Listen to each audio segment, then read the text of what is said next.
Hey you, and welcome to this video.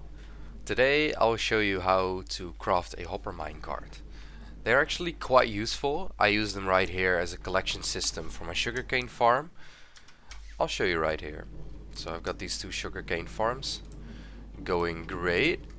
Just drop down here and just collect the sugarcane like that. It's super easy. It saves me a lot of iron actually building it, otherwise I would need a lot of hoppers. So I'll show you how to craft it right now. It's actually surprisingly easy to make. All you need is these materials. You need 10 iron and 1 chest. So what you want to do is craft the minecart like this. Then get a hopper like this.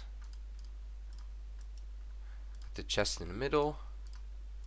And then craft them together like this. And you have the minecart with the hopper. That's pretty much it. There's nothing else to it, to be honest. I hope that this video helped you out. If it did, please consider subscribing, and we'll see you in the next one. Bye bye.